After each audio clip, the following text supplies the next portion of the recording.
Welcome to More Than a Few Words, a marketing conversation for business owners. This is your host, Lorraine Ball. And if you're trying to grow your business, one of the best places to go is where other businesses hang out, and that's LinkedIn. But maybe you're there and maybe you don't feel like you're getting noticed, getting traction, building the community you want to build. Well, that's what today's conversation is about. I've invited Deanna Russo to join me.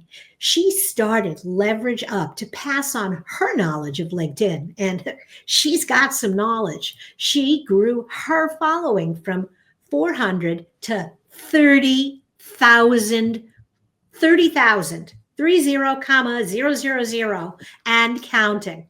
And her goal is to help other people achieve all the benefits that she's learned on her own. Deanna, welcome to the show. Thank you so much for having me, Lorraine. I am so excited that you could join me because I'm in this process. I've been on LinkedIn for a really long time and really didn't get serious about it until about a year ago. And I feel like I'm making good progress, but I want to learn more. Where do I start?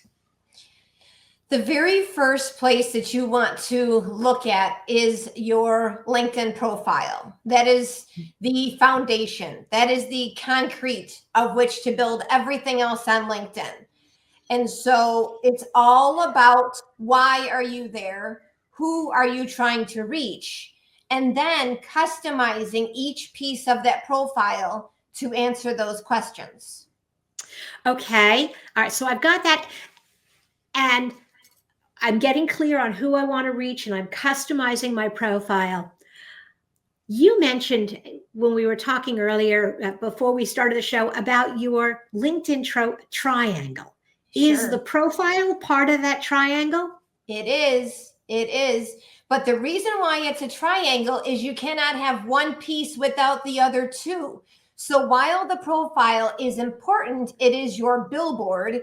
The other two pieces are essential because you want to get more traffic and more cars driving by your billboard. And so visibility is super important. And so the other two pieces of the triangle are engagement and content. Engagement is shaking hands on LinkedIn. It is where people get to like you. And then content is your megaphone, and it is where people get to trust you.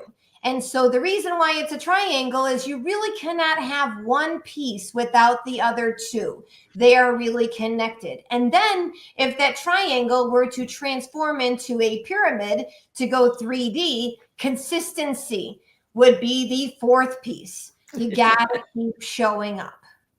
Absolutely. So I see a lot of people that get the first two right, that they have a good profile, you know what they're about, and they're putting out content. They may even be doing it consistently, but for me, I see the biggest place where businesses fall down is on good engagement. Are there some tips, not just for, hey, great post, hey, great post, gee, that was I mean, that works okay for a little while, but if you want to get beyond it, what should I be doing? How should I be doing it to really get on people's radars? Comment the way you would talk to someone in person. Just the way we're having a conversation today is how we should comment on LinkedIn. So just talk to me like I am a human. That's all. And it doesn't have to be filled with lingo or jargon or acronyms. It has to be talking like you're a human. So that's really what it boils down to. And when you're looking for engagement on your own posts, ask us a question, because otherwise you're talking to us instead of with us. And keep an eye on your post when it goes live. Don't post and ghost. You really need to stay with your post for a little bit, about an hour or so, to answer any questions and any comments that are coming in there, because otherwise people are asking questions and people are commenting, and then they're getting greeted with nothing. So So make sure that you engage with those people, and they will more likely return to have conversations with you more often, knowing that you do respond to them in those comments. What do you think about the strategy? I know I've done this sometimes, and I've seen people that do it all the time, of tagging people that you know are going to give you a comment. So you ask a question and tag someone to get the conversation rolling. Good, cheesy, what do you think? I would not do it. I would say if someone means a lot to you and they are very supportive of you, then sending a link to that post in the direct messages would be better than tagging. People refer to those tags as spam tags, just tagging to get more visibility. And I am not a big fan of it. I think if people should comment when they want to comment, when it happens organically, that's the best way to really increase engagement. Is you really have to organically let those relationships bloom, and they can in the comments.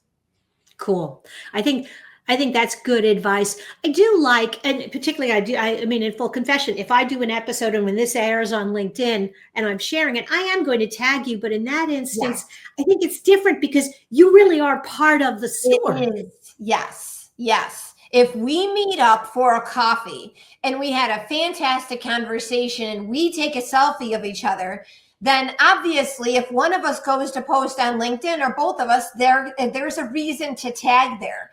But when the conversation doesn't really involve that person and you're just tagging to get them to comment, that is where I say it's a no-no.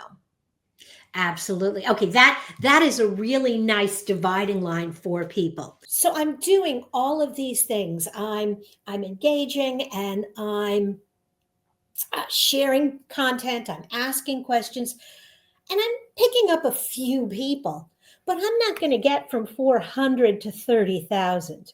So, what's the secret sauce?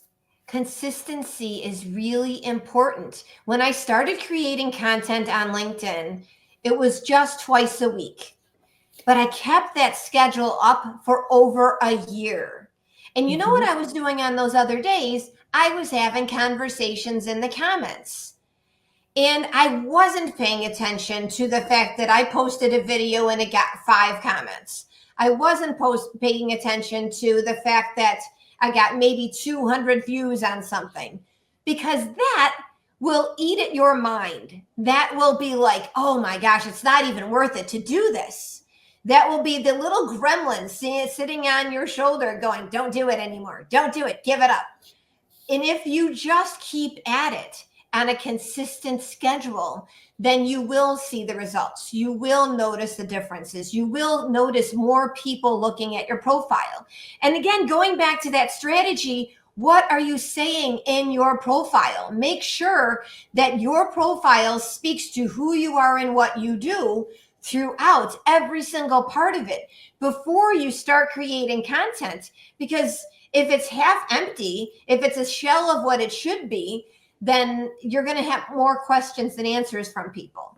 So make sure, the reason why I set up, when I'm working with my clients, the reason why we do profile first is it's got to be the concrete that everything is built Mhm. on. So that's why it's Absolutely. super essential. And then we teach engagement, and strategic engagement is one of the things that I teach. It's basically like going to that networking event and seeing all of those people talking, and imagine that there are signs hanging over the conversations telling you what everybody's talking about. I have yet to walk into a networking event and see signs hanging all over the place, but it is the best metaphor I can use to say going to those conversations because they're having conversations that you know you can be part of.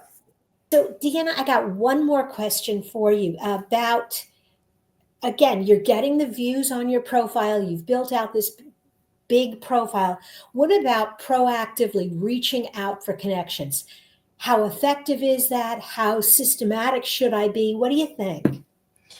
I think personalizing the invites is important, but I will say that commenting is very important before you reach out, because people will see you and you will be more visible to them. And they will be more inclined to have that conversation once they see you in the comments. So don't just blindly connect. Absolutely. I love seeing somebody's content, commenting. I love when somebody comments on my content and I immediately go check them out if I don't recognize their name. So that's such good advice. Yeah. You make it sound so easy. If you just look at LinkedIn like a big networking event, your whole vantage point, the whole viewpoint completely changes. You just need to look at it as we're all there to know, like, and trust each other. And so you get to know them through the profile, you get to like them through the conversations, and you get to trust them through the content. So that's basically it's not rocket science, but it does definitely takes some work in order to build and to grow and to reach your goals. Awesome. Deanna, thank you so much for these tips. I know I'm going to look for you on LinkedIn and I'm going to encourage everybody in my audience to do the same. Look for it is actually Deanna Russo 1. That's right. That's the profile. That's the profile link. If you search Deanna Russo, chances are I will pop up there. Awesome. And there will actually be a link to your profile, to your company website, so people can learn more about you. And if honestly, if you're looking to grow your LinkedIn profile, you want to be following Deanna. She's got great tips and great content very consistently. Deanna, thank you so much for being a part of the show. Thank you so much for having me. My pleasure. And if you've enjoyed this conversation, if you'd like to find other resources for your business, check out morethanafewwords.com. There you'll find hundreds of conversations just like this, workbooks, white papers, and so much more. This has been another episode of More Than a Few Words. Thanks for listening.